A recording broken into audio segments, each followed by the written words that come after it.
everybody sees these prayer chains come across Facebook or your phone or whatever, and I think sometimes we're hesitant to pick up on the importance of those. They think that Walker has an electronic or Parkinson light, something like that. They are getting ready to probably do a procedure where they're going to shock his heart. From getting to the hospital to the pre-op room, it's all just like a blur. I barely remember any of it, just little bits and pieces. Hey, so welcome everybody to episode number 2 of the Good Fight Podcast. Man, I'm your host, Riley Carver. Man, my co-host, Michael Sims, he's not here today. You know, he's working like real men do. And so, anyway, man, we're here today just to fire you up, share some wisdom with you, share another good fight story. I've got some good people here with me today, Mr. West Huggins and his boys, Trevor and Walker. Man, thank you guys for driving up from Midland, Texas. I appreciate you guys being here. Thanks for having us. Yeah. Man, we went and ate some lunch a while ago. We had some good conversation, and so I hope to carry that on. But, you know, West, I guess you and I we haven't known each other very long, but I guess you and I, we probably met at the Cowboy reunion there at Stanford, didn't we? I would agree. Probably, 4 or 5 years ago when I started? 4 or 5. Yeah, maybe it might have been longer than that. But anyway, it was the first year that I worked there, we installed the bucking chutes, the new ones there. Yes. And I don't even know what year that was. Oh, you know, as an announcer, I should know that, but it was a few years ago. Right. Yeah. Well, cool. Well, I'm glad you're here with us, Trevor. Appreciate you being here. Sure, I appreciate it too. So, what are you doing these days? You hanging out? Not a lot. Trying to go to school, do some leather work, some marketing, rodeo marketing, anything I can to make some money. Hey, I like it. That's good. That's good. Walker, what about you? What are you up to? About the same. College and trying to get radios, run sound at radios. Right. Well, Yes, good. Well, man, like I said, and it's just it's an honor to be here today. I've just really got to know you guys over the past 4 or 5 years, let's say, and you know, when we're around each other at the Cowboy reunion, it's just balls to the wall. Exactly. I mean, we're 90-0 trying to get things done. You're producing the show. I'm trying to weld something up that's broke, and anyway, and everybody's going in every different direction. But it's been good to hang around you and get to watch you guys work as a family. And it's also been interesting to me. Like, man, y'all just got a cool story. Like your whole story of just what you do being a rodeo announcer. That's pretty cool. So before we get into all that, let me just ask you a few questions. Like, where were you raised at? I was born in Odessa in the 80s. I'll just go ahead and throw that out there. In the 80s, when things got slow, my family moved down to Uvalde where my grandparents lived, in Campwood, that area down there. We farmed and ranched for a little while, and then when business got busy again, my dad packed us up and we moved from the Nueces River to the desert of Odessa. Oh, yeah? Yeah, and that's where I've been ever since, Midland, Odessa, West Texas. Right. So where did you graduate high school at? And so I graduated high school in Odessa. In Odessa. And went to college at Odessa College for a little while. Right. That was the worst month of my life. I was joking. I went a little longer. Went to Odessa College, and then while I was in college, I actually got a part-time job at a drilling company. And my job was to just sweep the floor, keep the shop running, stuff like that. And I was going to night school at the time. And I had picked up rodeo announcing before then, kind of at a practice pen, team roping. And it wasn't something that I ever anticipated was going to be anything amazing. I just had fun with it. Right. You know, I'd grown up watching rodeos, and my family roped, and not as heavy as some guys do, but that's what we were used to. And we grew up down around the Bad Company rodeo era down in the 80s where it was loud and wild in your face. And so I enjoyed that. Mm-hmm. And so fast forward to when I actually picked up a microphone, we were practicing team roping, and I just picked it up to make fun of my dad. And when I did that, a man met me at the bottom of the steps and said, "I'd like you to announce our county rodeo." Oh, yeah. Yeah, I was young, and I tried it, and it didn't work out that great. But we did that and went on to the next one. And went after I was working for a little while. I had moved myself up into the company, and there became a time where I finally asked my wife, and we prayed about it and talked about it. And I said, I think it's time for me to do this full time. And that was nervousing, but we did it. And now I'm a full-time rodeo announcer. Yeah. I mean, And it's a paying gig. It's a paying gig. Now, yeah, my wife said one time that she knew me when I was announcing rodeos, but it wasn't a lucrative job back then. I said, I didn't know it was a lucrative job now. But I get to do what I love. Yeah, no doubt. Well, there's a lot to be said about doing what you enjoy doing. That's no doubt. Absolutely. I'm sure you get to be around. I mean, well, we know. I mean, you just get to meet so many good people along the way, and probably get to hang around some of the same people throughout the season. So probably get to see them progress. You do. The coolest thing to me is to watch people grow up in a town. You only see them once a year. Yeah. And it's cool to me to watch them grow up 1 week a year. But with the way that social media and things work now, you get to kind of keep up with those people. And our rodeo committees and our rodeo cowboys, they're all of our family. Right. And you would be surprised at how you're close with those people that you only see once a year versus some of the people you've grown up with, just because there's just a different connection that rodeo has brought. One thing that I think is kind of cool as a rodeo announcer is I had a young boy come up to me. I say young, I can say that now, but he was probably 20. All right. And he came up to me at the end of a rodeo and he said, you've been the voice of this rodeo since I was a little kid. And I said, oh, cool. And he said, I went to another rodeo and it just didn't sound right. And I thought about that for a while. As I said, some people, I'm the only voice they're ever going to hear of a rodeo. And to me, it took a whole different side of my job that makes me try even harder now, because there may be somebody, they only go to one rodeo a year. I got to be the best that I can possibly be at that rodeo. And so, but not even the rodeo committees. I mean, with me, even my wife as a rodeo secretary, the boys doing what they do, we all have these relationships that nobody would ever thought of when you're a kid wanting to be a rodeo announcer. Yeah, and I think that's what's so cool about y'all's family. It's when y'all show up, it's a family business. I mean, and you're in different aspects of the same rodeo, but you're taking on different responsibilities to make that come together. Yeah, we never anticipated that. That wasn't something that just came up, and I'll let the boys tell their part, but it's something that evolved that we never envisioned, but somehow all the timing just came on to where some rodeos will hire the whole Huggins package. Yeah. And it's weird to me to think that we ever rodeoed any different. And when we call rodeoing, I mean, if you're not used to rodeoing is, going 90 miles an hour down the road to the next one. And it's so cool to us that we have these chances to work together as a family. Now, there was a time where my wife had to stay home with the boys, and but we tried as quickly as we could to put them in the truck and go with us. Yeah. We always wanted them. Well, man, no doubt. Well, I was told by some good friends of ours, and he's passed away now, but the best advice that my wife, will tell everybody this, but the best advice that we ever had as a young couple about to have our first child is if you want your kids to act right and do right, take them with you everywhere you go. Absolutely. If you want your kids to act right in a restaurant, take them with you in a restaurant and teach them how to act. So, but yeah, I mean, that's pretty cool to me to get to work as your family. There's nothing better than working with your family. Yeah, it was, when the boys were old enough to start coming in the announcer stand, was kind of cool to me, because we had to carry our own little stools.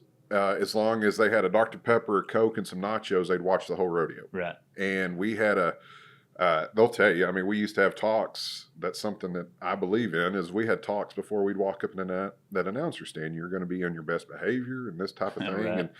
And they got to know everybody, but then as they got older, they started creeping down and they wanted to be part of the rodeo. And they knew every side of the rodeo before they ever stepped foot in the arena. And I think that was what was really cool about those two. Yeah. Well, we were laughing before we started this podcast that we can edit out something here if we need to, but we also made a comment that, you don't get to stop during the rodeo. Once the first gate opens, I mean, we've seen all kinds of things happen in the middle of just like in Stanford. You know, Yeah. I mean, there's something inevitably that's going to happen that's going to slow the show or do Yes. something that you're going to have to cover. So you got to be Yeah. pretty quick on your feet. You do. You do. I tend to lean on music director or rodeo clown. One of our great friends, Mitch Turrell, used to say, "This is rodeo unrehearsed." No doubt. But he taught us how to be prepared for those little things. You know, there was one year at Stanford that was in a Ranch Bronc rider that his horse jumped over the out gate and right out into the parking lot. I remember and that. Crowd went crazy. And you know, I'm just looking for the score. Did he ever get a score? Yeah, Nobody no doubt. cared. He could have been 20 points. Nobody would have cared. But those type of rodeos, you're right though, that about 5 o'clock they get started and they don't shut down. Yeah, no And doubt. people think at 7:30 is when they start, but they're all day long. Yeah, well, I'm sure we've kind of touched on this, but like when you think back, like what is it about? Because I think a lot of people listening to this probably understand the lifestyle that we live, but there might be millions that don't. When you think back, what is it about rodeo, Western way of life, cowboy way of life? What is it that just makes it so much? I don't know. It just seems like it's a more adventurous life. It is. I think that for us in particular, there's a lot of fellowship that goes on with it. But I don't know any other event, I don't know any other industry that your biggest competitors are your biggest friend or your best friends. Right. I don't know any other event or industry that you try to strive for your other guy to do just as good as you, if not better. But you know, we're a dying breed in a roundabout way, and I hate being cliche-ish, but we are. You know, and I say I'm not a rodeo cowboy. I'm a rodeo announcer. Right.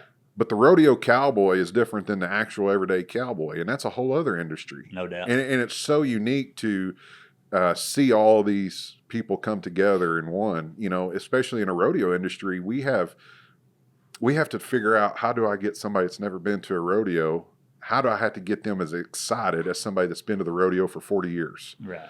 And to me, that little bit of challenge is what's so unique to me, and it's fun. Yeah.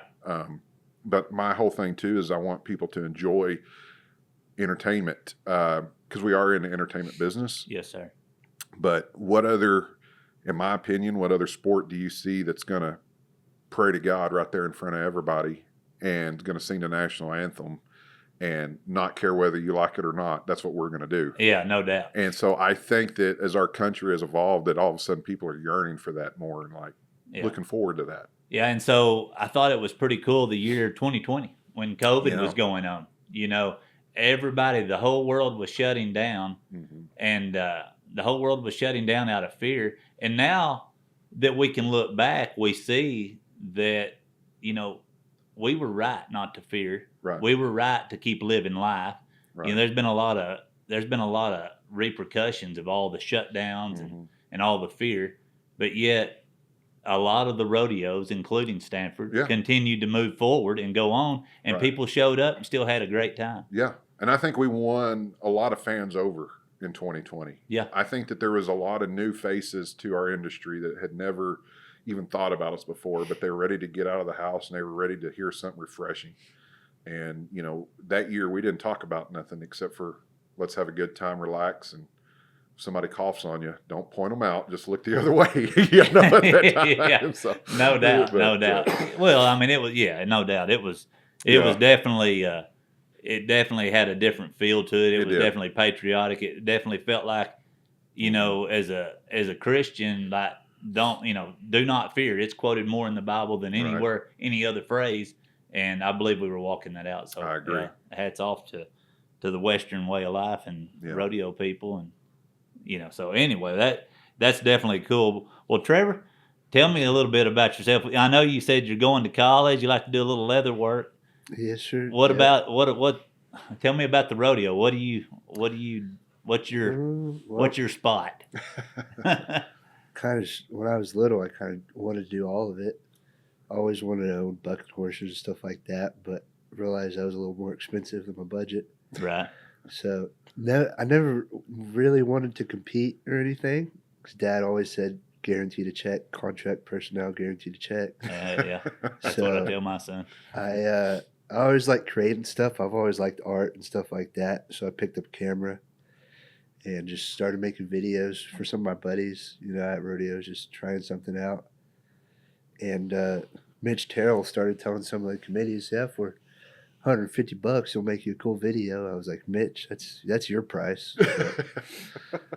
I charge a little more than that. But, so I think, I don't remember, it was a few years ago, 5-6 years ago, got my first job doing that. I really liked it. And then now it's kind of what I do full time in the summer. Right. So you have to plan out, like just now in January, we're starting to work on commercials and stuff like that for other rodeos. Getting prepared for the spring, summer run. Yes, sir. Yeah. Yes, sir. Yeah, I can see that being it's pretty much in your downtime. When everybody else is downtime, it's probably when y'all really kind of pick Yes, up and sir. get all the stuff dialed Plan and in everything, yeah. just a little better. I think a lot of people don't understand that rodeos don't just start up all of a sudden. It takes a few months ahead, plan them out, Really? and stuff like that. Yeah, no doubt. Yeah, it's Yes, not sir. just show up and pay your entry or show up Yeah. and get a gate ticket, is it? Yes, sir. Yeah, that's about. I don't know, but that's about what I do. Well, cool. Well, Yeah. Walker, what about? I mean, I've kind of seen some of your highlights as far Yeah. as playing loud music and rocking out during Stanford. I mean, Yeah. is that kind of what you like yeah, to do? that's what I like to do. I guess growing up into rodeo and hearing the loud music always attracted me. Right. And I just did it during slack one time at Texas Tech college rodeo. And after that, I just liked it. Because one of my deals is it's like that feeling like when you like something and When you know it's kind of yeah, it's you know, in I your feel like you're in control of it a little Yeah. bit. Well, that's pretty neat. Well, no, you do a great job. I've always been intrigued on how you get the right song for the Mhm. right horse, Yeah. the right song for the right loop, all the things, how it just fits in. It's Yeah. pretty good. So do you play music? No, I tried to play guitar a couple years ago, but it just wasn't my deal. It's more of just playing other people's music. Yeah. Well, that's me. That's somebody asked me, do I play music? And I'm like, no, I play Spotify. That's Yeah. what I do. Yeah. So, well, that's cool. No, I think that's a good way to. I mean, I think that was a good introduction to kind of the life you guys live. You're a PRCA rodeo announcer, Correct. sanctioned rodeo announcer too, right? Yes. Correct. Before we go any further, how do you get into that? I mean, how does Oh, that man. come about? So, real quick, you have to send in an application. Once you do that, you send them some money. They'll come out and listen to 3 of your rodeos. You give them a list of at least 5. They'll send somebody out, sit in the bleachers, and listen to you. And if you get approved, you have to do 5 pro rodeos that year. You're kind of like a rookie or a permit holder. And once you fulfill all that you need to do, you give them a little bit more money, and then you're a PRCA announcer. My hardest part was when I got my card was the year they changed it. The year before me, if you had 2 signatures, you were in. And I thought that was going to be easy. I didn't realize that we had to do all that. So, but yeah, I've had my PRCA card since 2006, I believe. And it's been great ever since. So fitting in those 5 or so rodeos, that's pretty tough. Probably to get that. It was, you kind of, some guys it's hard. I already had a few, I don't want to call them amateur rodeos, but they were open type rodeos, college rodeos that I was able to fit in there. And then my first year that I had it, I didn't have to fulfill a permit. Right. You just had to have 5 rodeos. And so I had that. And then about 2 years after me, I think that they make you keep 5 PRCA rodeos. So I'm technically grandfathered in on some of those things. Yeah. Some of those guys are going to be upset to hear that, but it's the truth. Yeah. You know, I hit it just at the right time. Oh, heck yeah. That's all right. Yeah. That's fine. That's no problem.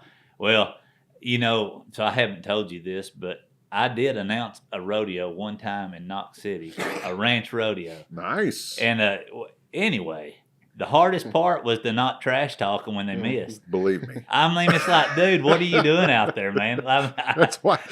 You got to be positive, and you're like, all right, man, like, quit throwing your rope. You don't even know how to pull it up. So. Oh, yeah. As I get older, I have to watch myself quite a bit. Yeah. You've probably heard me before. I let my mouth get ahead of me. But, at the end of the day, everybody that backs up into that box is on the same level. Yeah. Everybody that's in the bucket chutes on the same level. They're all a champion. That's what I've got to do. Yeah. And so, Well, I know better than to trash talk somebody about missing. Because as soon as you do, first thing you do is you go out there and miss. that's why you have a good sound guy that'll play a funny song and Yeah, no laugh it doubt. off. That's Covered what you up. do. Yeah, covered up. No doubt. No doubt. Well, all that to be said, all the rodeos you've done, all the different life that you've lived, all the things that you've done. You know, the part of your story that I really think people need to hear, and that's kind of what this podcast is for, is to bring out those fight stories that, those fight stories that somebody might be going through. Yeah.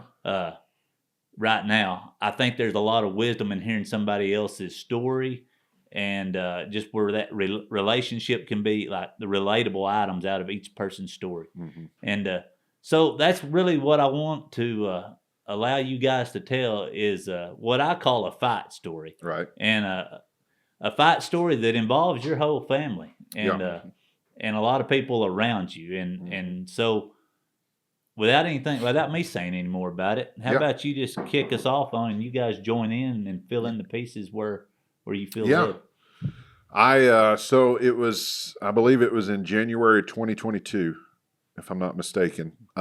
We had Walker, we had just got over the holidays. Walker was pretty depressed, as both boys. We had just lost Carrie's daddy. Man, he was a great guy. And so Walker uncharacteristically was just staying at home. He was 16 at the time, I believe.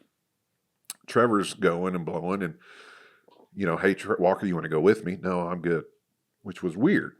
So he wakes up one morning, this is in January, and Walker's just kind of looking odd.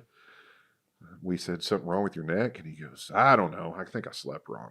Well, fast forward another week, he doesn't get over that, but then all of a sudden he starts getting sick, vomiting, kind of fainting. We don't know what's going on. We take him to the doctor, our regular doctor. She does blood work. She does all kinds of things. Nothing shows up. She gives him some Zofran, if I remember right. You interrupt me if I say it wrong, because your mother will kill me if I don't get all this stuff right. But gave him some Zofran and stuff, gave him a little bit of time. He still wasn't getting any better. Walker passes out in the hallway one night. He bloodies his nose. We take him back. We called the ambulance out. He didn't want to go to the hospital that night. We go back to his regular doctor and said, what's going on? Well, they think maybe he has something going on with his heart. We go to a heart doctor. They do some tests. He has another issue right there, fainting. They want to take him to Dallas at this point. Now, I'm freaking out by this point. No doubt. I've got rodeos coming up, and I don't know what's happening. Yeah. And they think that Walker has an electronic or Parkinson White, something like that. They are getting ready to probably do a procedure where they're going to shock his heart. So we go home that night. We're kind of registering what's going on. Like, I can't believe this is his heart after all of this. We're a little nervous. I'm out of control of what's going on. So Walker goes back to his room, and that evening, my wife goes in there to check on him, and Walker is having a seizure in his bed.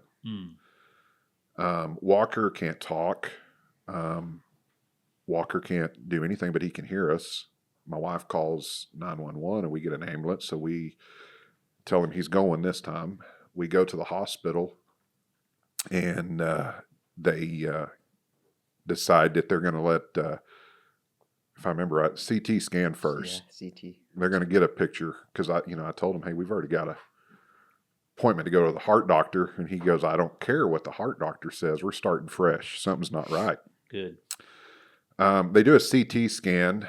Somebody comes in, and they said, well, he might have meningitis.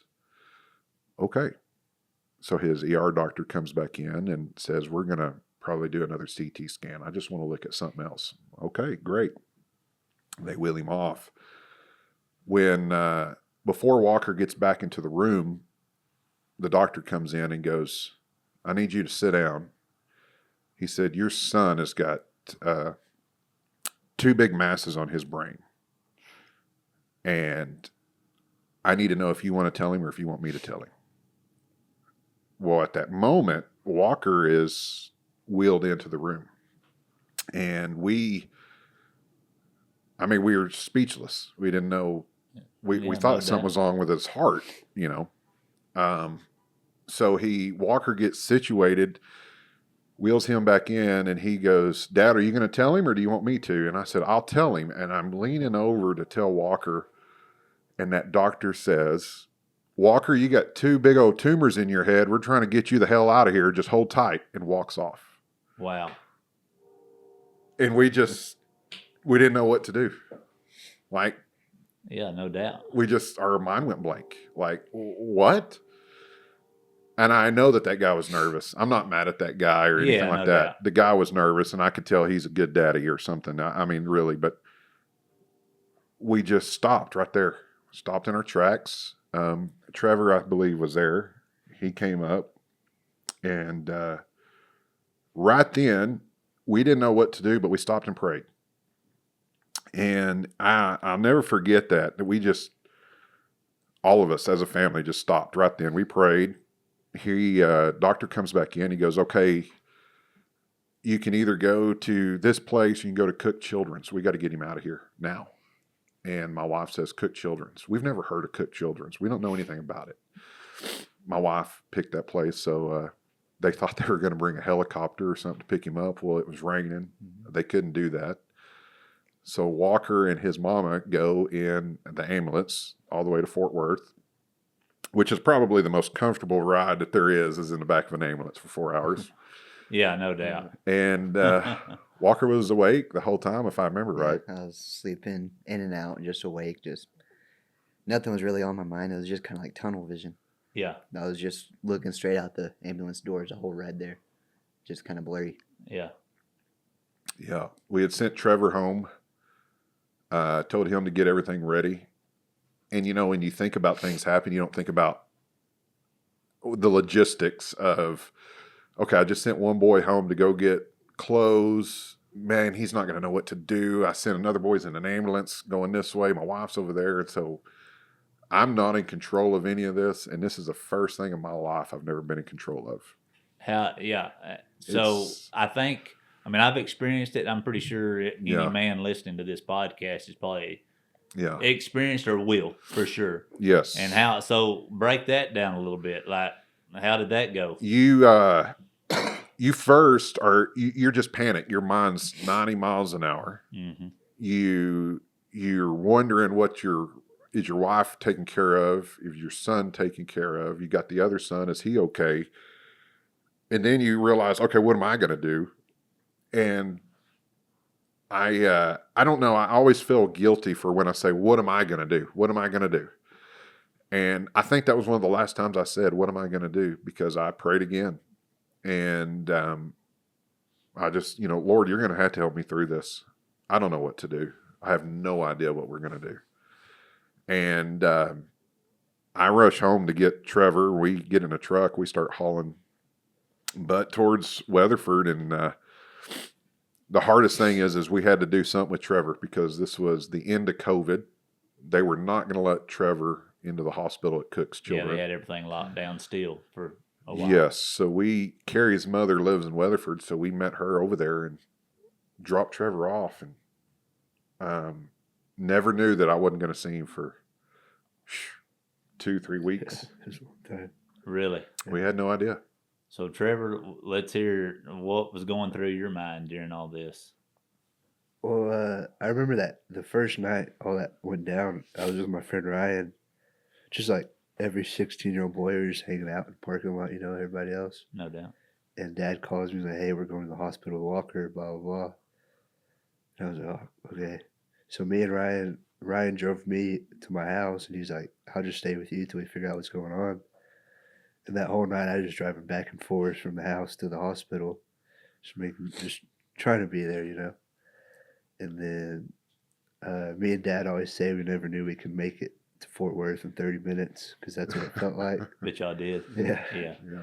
But it was just staying with my grandma for that long, not knowing what was going on really.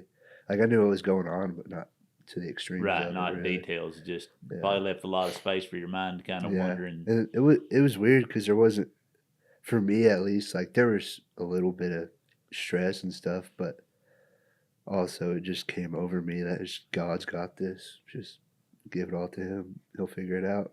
so, you said your first reaction was prayer, and your first response was like, "God's got this." Yeah. Yes, sir. Walker, what did you? I mean, like, what was? It was like when they told me I had 2 big tumors in my head, is just kind of, it's like my mind went blank. Like I always hear people say that when something goes towards them, they're not thinking of anything. That's when I actually felt that. It's like my mind just went blank and I wasn't really thinking of anything, and the first thought that came to my head was God. And it's like, well, if He's gonna give me this battle, then let's do it. Right. Like that whole drive up there, I'm like, I'm here. You can put me through whatever. I know you're by my side. That's awesome. So, were you guys? I mean, where was your faith? Were you involved in church? I assume Well, you've been raised up. Yeah. I mean, kind of where does this come from? Is where my questioning's going. Like, because there's some faith going Yeah. on here that a lot of people don't fall to first. No, it was, growing up, I was saved when I was 5 years old. Right. I remember when it happened. I thought I was going to be a preacher when I was little. I mean, my Nana was the Sunday school preacher or Sunday school teacher and all Yeah. that. So when we moved away from her, our faith got a little weak. But after Carrie's daddy died, and we kind of started getting a little understanding that, yes, I've always been a Christian, but I have not been working like I should be. I have not made the effort to go to church. I'd pick up a church at a rodeo or something like that, but something came over us as a family before all this happened, and we had went to visited a church. We couldn't find a church for the longest time. Right. And we went to First Odessa, very first time. I'm panicking because there's so many people, and I'm like, oh my gosh, we're gonna have to sit up in the top. I don't need to do anything. I want to be in the way or nothing. And this is what I think helped me. This is no joke. Carrie's cousin has been a long time member there, and he said, "Hey, I got y'all some seats down here with us." And I said, "Okay." So we're walking down. And we keep walking, and we keep walking, we keep walking. He sits right behind the preacher. Right. Gets up there where he can listen. And I'm like, this ain't good. This is not good. And for some reason, it just hit. Byron McWilliams is their pastor over there, and phenomenal man. And he was just a man's man when he turned around. And Right. how are you guys doing? Yeah. And it wasn't nothing. I loved it. I'll just say that. So we started going to church there. We became members there. And then it wasn't probably 2 or 3 weeks into this. I mean, we're going to men's meeting at night and everything. Like, all of a sudden, this happens. And I've always wondered, there's not, I always think of what if. What if God hadn't have put me in that church?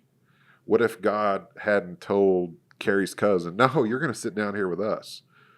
What if that preacher hadn't turned around and said, how are you? Yeah. Where would we be?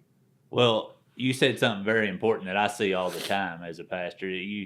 And I think it's something that a lot of men, the reason they don't go to church, heck, it doesn't matter if the church is big or small. Right. Most men that live a manly life, in other words, get up, put their boots on, go to work. Right.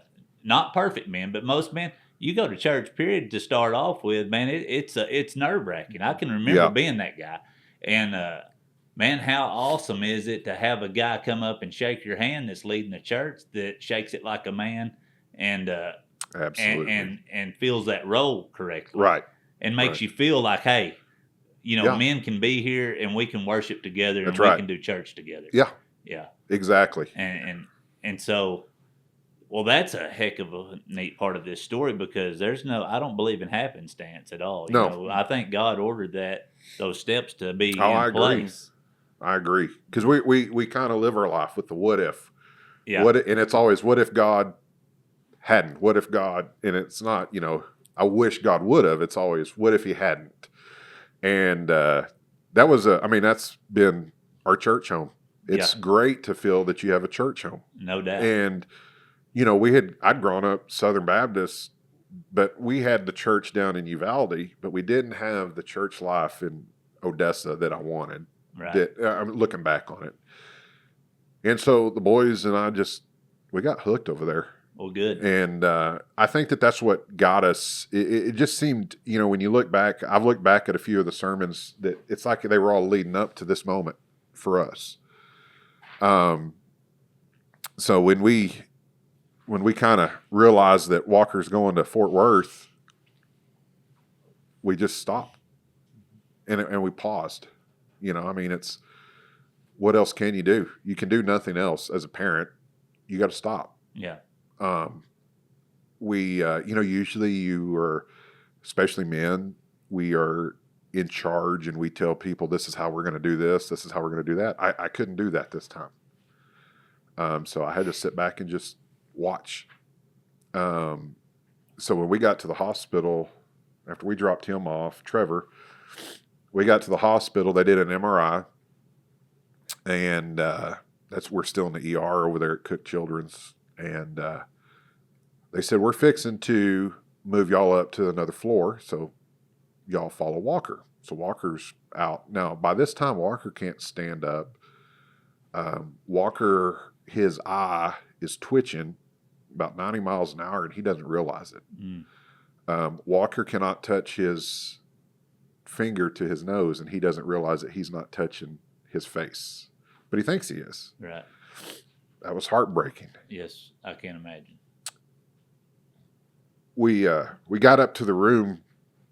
We're going up to the they call it the PQ floor, and it's like a ward. There's all these curtains, and all these kids are in there. Of course, we're at a kids' hospital, and there's this room in the corner, and there's like 40 people. It seems like in that corner. And I looked down at my wife, and I said, "Golly, can you imagine what that family's going through right now?" She goes, "I know." That was Walker's room. That's where we were headed. We had met all kinds of people, and here comes their surgeon. And again, such a man's man. He stands up in front of everybody, and he just stops. Everybody just gets quiet. He goes, "Walker, I want you to be ready. You're the talk of the hospital. We're going to get this stuff out." And we said, "What do you have?" He says, "You have a tumor the size of a baseball that's over your cerebellum. You have a tumor the size of a ping pong ball that's at your left temporal lobe. Yeah. And you have a tumor in your spine." He said, "We're going to try to get that baseball out, and then we'll see what we can do after that." He says, "I don't know that we're going to get it all, but we're going to try." As they get Walker ready for surgery, they take us aside, and they tell us to be prepared that Walker will probably not be the same after all this.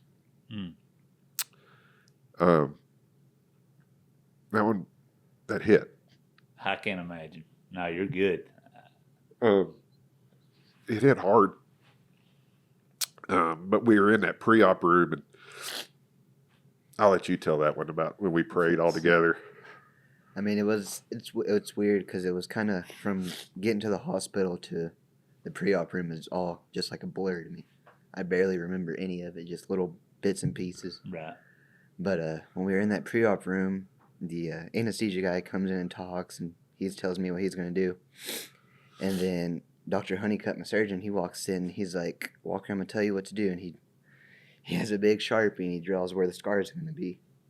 And then he just sits there, and he goes, "Before we get started with all this, I'm just going to pray." He said, "I don't care if y'all don't want to pray, I'm going to pray." And from hearing like your surgeon say that, it was just like another layer of calmness that came over me, I guess. Confirmation that God was with you. And so he prayed, and then he walked out, and he said, "I'll see you in a minute." And after that, it was I looked over to my mom and I was like, "There's something weird," because like I had no worry after that. I didn't have any thought in my head about it. Like this isn't gonna go good. I was like, Let's go get ahead. it Yeah, on. let's get it on. And I always thought that was It's that peace God that talking, surpasses yeah. all understanding. Like, Yeah. yeah, no doubt, has to be. Yeah. Yeah. What else could it be? Mhm. Yeah. Yeah. It was weird. I mean, because that's, you're trusting God. You are giving him everything because he's got it. Yep. And it was odd that some people couldn't understand it. It was that simple. Right. It's this simple. God's got it. And his surgeon told us that it'd take about 8 hours. We're waiting on them to come in, and they actually had to take Walker. When they did it, they actually had a little tool, and they would have to scrape a little bit at a time, a whole baseball size, because he was scared that he didn't want to get into the brain tissue. Correct. He didn't know if he was going to get it all, but he did. And then about a week later, we have to do it again. This time they're going to go in for the ping pong ball size that's on the left side of his head. When they did that, they told us that, after the last surgery that was 8 hours, this one's going to take a little while. And that's when the surgeon said, this one's going to be intertwined probably. He said, we're going to have nerves and veins and everything's going to be in this tumor. And he said, this is going to be bad. All wrapped around Yes. within that tumor. He said, that other one was bad. This one's going to be bad. And he said, this one I'm scared about. And my wife and I said, why are you scared? It's a ping pong. And you just took a baseball out of his head. He said, there's so many cognitive issues that could come up from this. He may not walk. He may not talk. He may not be able to see. And we were like, okay. So we kind of panicked. He told us right then, he said, no way he's going to be right. But, be prepared. He's a good kid, this kind of thing. Well, they went in, and we were expecting another 5 or 6 hour surgery. And about hour 2.5, he comes out, the surgeon does, and he says... Say that again. How many hours? About 2.5. Oh, 2.5. Okay. All right. He comes out. We're panicked. Why is he coming out to talk to us? No doubt. And he said that was a perfect surgery.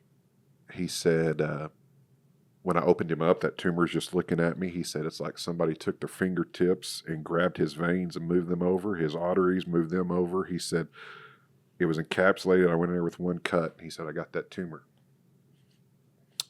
He said, the kid's walking pretty close to God right now. And we believed it. I mean, there was no doubt. We had probably every rodeo person that we knew that was praying for Walker. We had started a Facebook page, and not for donations, but just prayer. Right. And it was amazing what we got out of that. And when he did that, the first surgery, Walker was on a ventilator for a day or so. And this surgery, Walker he's wheeled out with his thumbs up. I'm good. And we couldn't imagine that. Wow. And I mean, it was just after hearing that our kid's going to be different and then coming out of that, what else explains what happened? Yeah, no doubt. Yeah. So, Well, man, that's...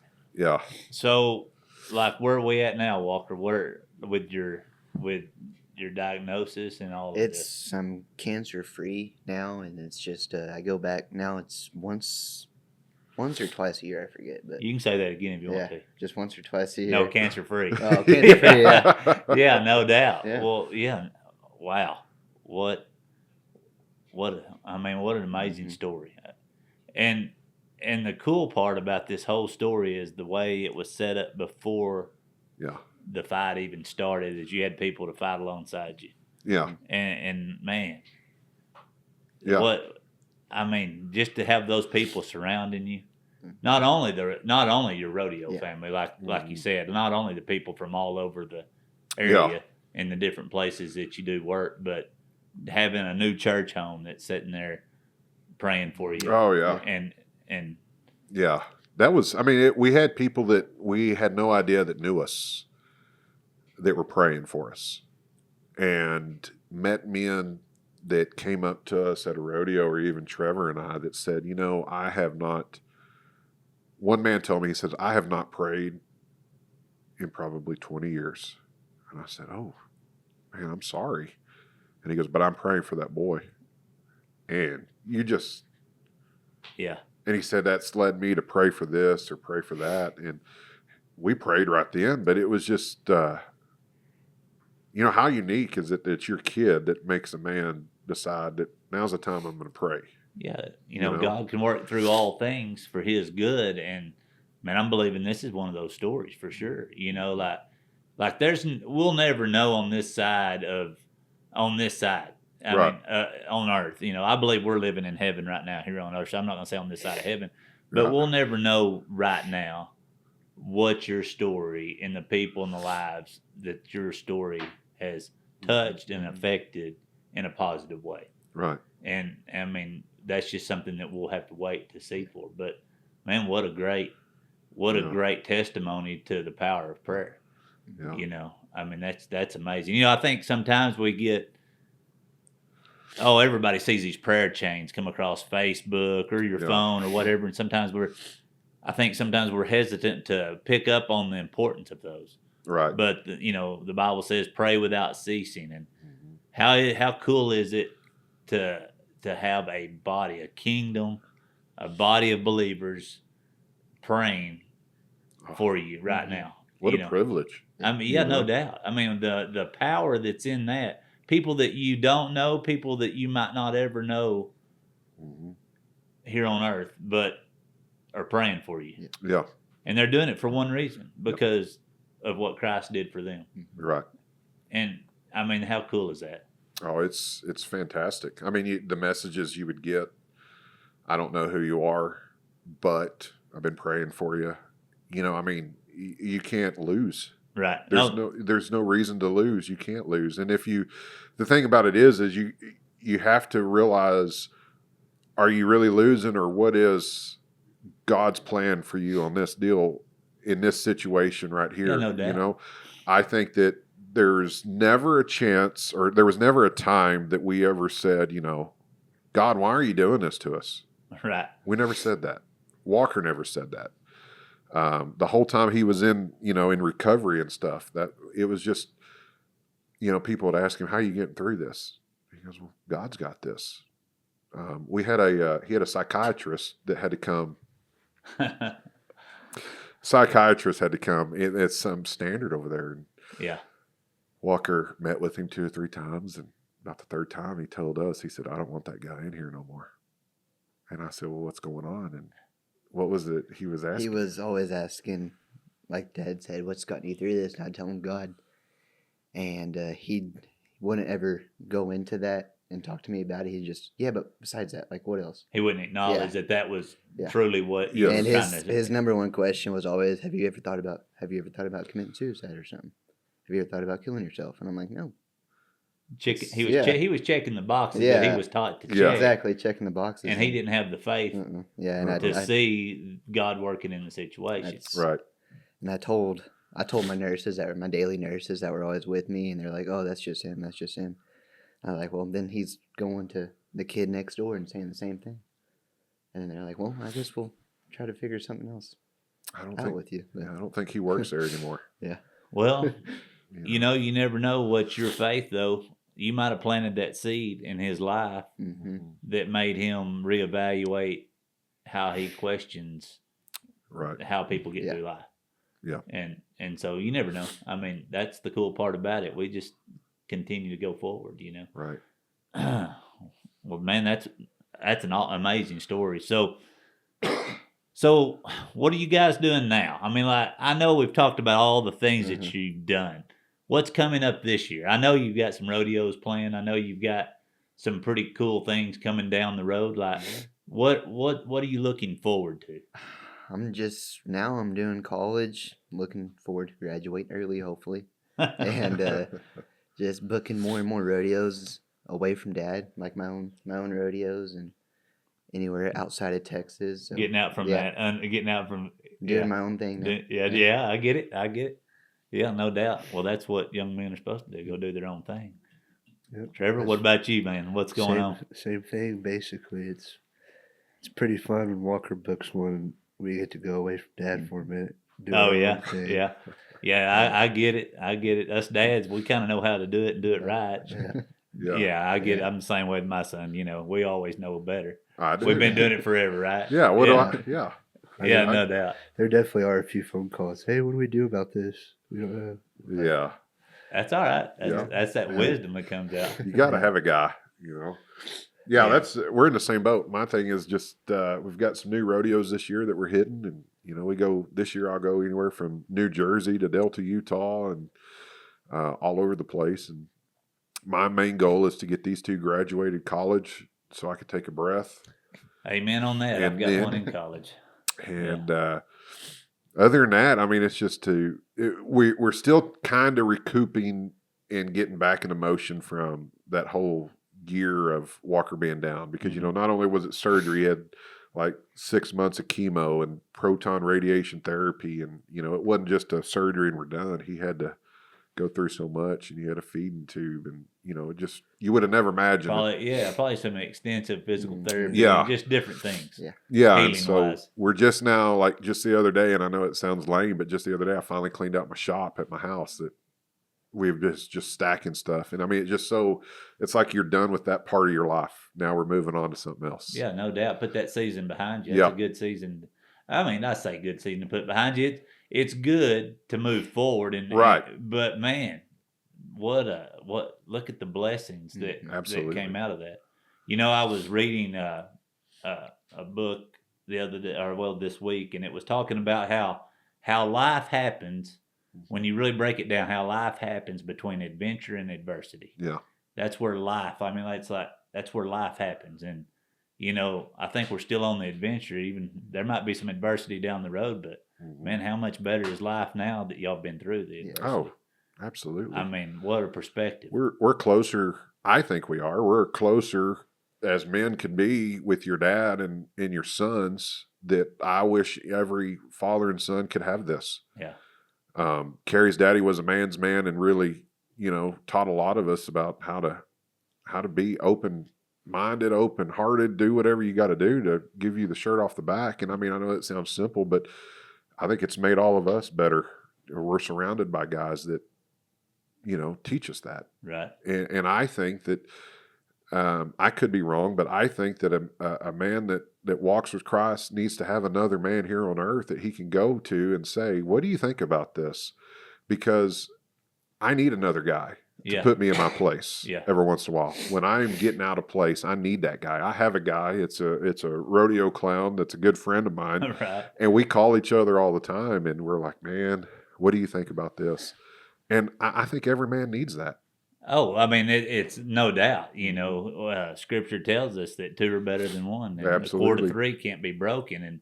And I mean, men need guys in their life that are man enough to hold them accountable and hold them to the fire when they need it. Right. You know, it's one thing to be a friend, but it's another thing to be friend enough to say, hey, man, I love you enough that I'm going to tell you you're getting out of line in your life here. And that's what's needed. Yes. And not having our feelings out on our sleeve and all of our feelings getting hurt. I mean, feelings. Come on, man. You know, there's more to life than feelings.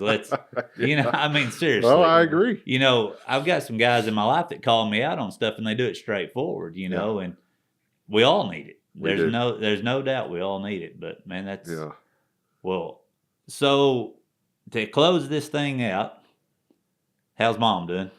Mom's wonderful. Good. She is a solid rock, wouldn't you say?